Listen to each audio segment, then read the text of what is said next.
매실 조카가 있어. 이 동네?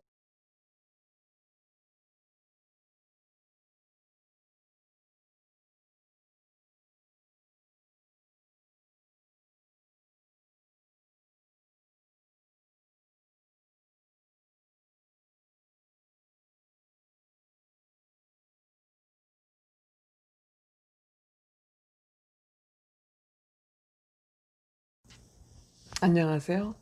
인생 짬밥으로 조근조근 유튜브하는 승무원쌤 김용숙입니다. 오늘은 제가 F4를 보면서 뽕숭아 학당의 F4를 보면서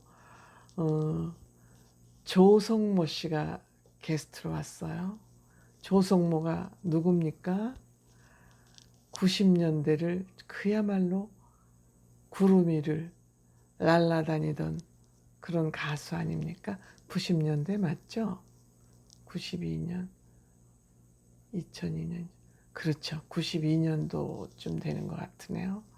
그 조성모 씨는 얼굴 없는 가수로 정말 무지무지한 사랑을 받던 그 발라드 가수지 않습니까? 근데 이 사람이 뽕숭아 학당 게스트로 왔습니다. 그래서 오늘 뽕숭아 학당은 제가 두 편으로 나누어서 영상을 만들기로 했습니다. 왜냐? 장민호 씨와 그 조성모 씨 두 사람이 나이가 같고 뽕숭아 학당 출연을 기회로 친구로 지내기로, 찐 친구로 지내기로 그렇게 다짐을 하더군요. 근데 이 사람은 정말 둘 다 사슴이에요. 조성모 씨의 눈, 장민호 씨의 눈, 이렇게 아름다운 눈을 가진 두 남자가 보통 인연이 또 아니네요. 그 장민호 씨가 내 생의 마지막 오디션이라는 그 프로그램에 장민호 씨는 심사를 받으러 그 무대에 올랐고, 조성모 씨는 장민호 씨를 심사하는 사람이었어요. 동갑인데 그들의 입장과 처지가 하늘과 땅이었던 거죠. 그래서 조성모 씨가 그때 기억을 하면서 그때 뽑히고 나서 활동을 활발하게 할 걸로 기대를 했었는데 그 후로 활동이 활발하지 못해서 안타까웠었다. 근데 이번에 미스터 트롯에 출연한 것을 보면서 그 장모와 부인이 먼저 알아봤다는 거 아닙니까? 그때는 이제 수염을 기르고 출연을 했었기 때문에 긴가민가 했었나 봐요. 그런데 기억을 해내더랍니다. 그래서 참 반가웠다. 조성모 씨가 잘 되는 모습을 보면서 참 반가웠었다. 그러면서 가슴 뭉클한 얘기를 했어요. 자기는 지는 해라는 거죠. 무대에서, 화려한 무대에서 내려와서, 사실 그렇잖아요.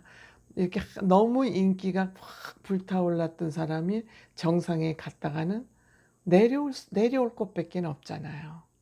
올라갈 때까지 다 올라왔으면 내려올 수밖에 없잖아요.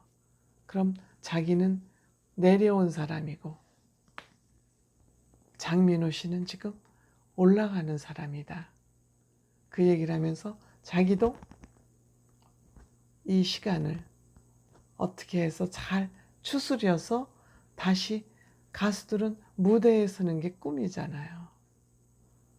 오늘도 그 어디서 오셨냐 그러니까 집에서 아기 보다 왔다는 식으로 얘기를 하면서 짠했어요. 그 화려한 무대 뒤에서 오는 허무함, 공허감이라는 것, 이루 말할 수가 없죠. 그래서 가수들이, 연예인들이 공황장애를 많이 앓지 않습니까? 그러니까 조성모 씨는 그래도 얼굴이 웃음이 생글생글 웃으면서 그 아마 가정생활에는 만족하고 있는 듯해요. 뭐 가정생활 만족하면 되죠. 무대는 이제 한때 즐겼으니까. 그러면서 장민호 씨에게 아주 애틋한 그 친구로 지내자고 그런 모습을 보면서 너무너무 아름다웠습니다. 남자들도 이렇게 아름다운 모습을 연출을 할 수 있네요.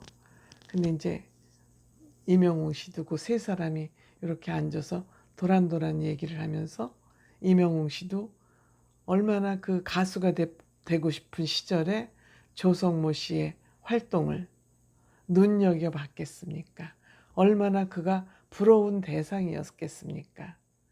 그러니까 너무 존경하니까, 존경스러우니까 조성모 씨를 대하는 인사, 처음 보면서 인사하는 각도와 조성모 씨를 대하는 그 태도가 각별했습니다.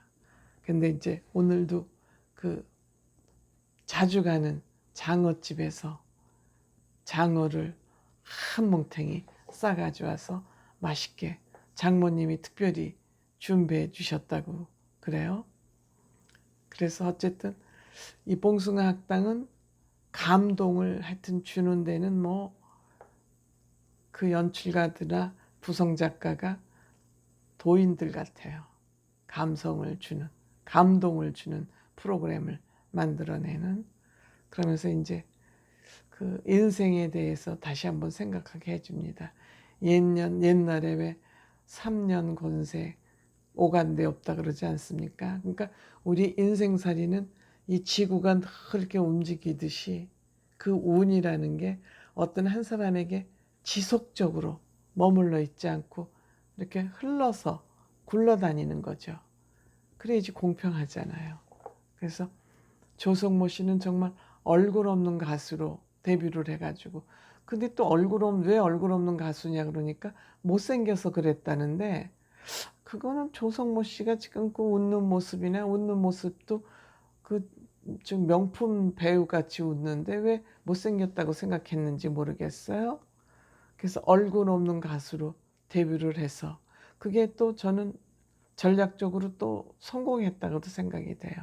노래를 너무 이쁘게 미성으로 잘 부르는데 얼굴을 안 보여주니까 사람들이 궁금증을 갖고 있다. 어느 날 톱 얼굴을 보여주니까 사람들이 뒤로 나가 자빠진 거죠. 깜짝 놀라서. 얼굴이 잘생겼잖아요. 그 아마 못생겨서가 아니라 전략이었던 것 같아. 내 마케팅을 잘한 것 같아요. 그래서 오늘은 착하디 착한 두 사슴이 같이 만남으로써 아름다운 쌍을 이뤘다.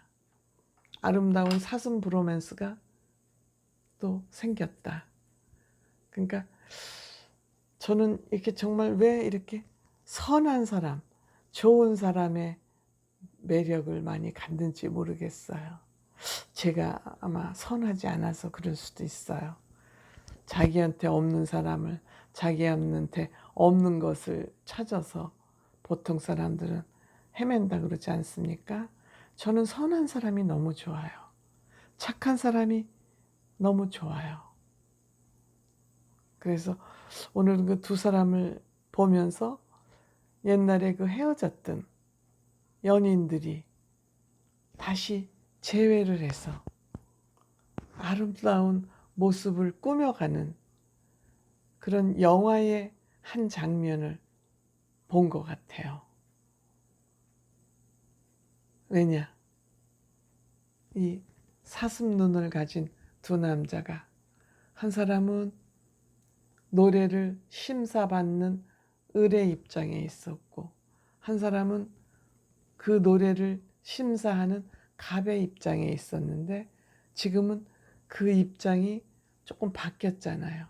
한 사람은 정상에서 내려왔고 한 사람은 정상을 해서 치닫고 있어요. 그런데 그 두 사람이 명예를 누려본 사람과 명예를 누리러 가는 그 두 사람이 만났잖아요.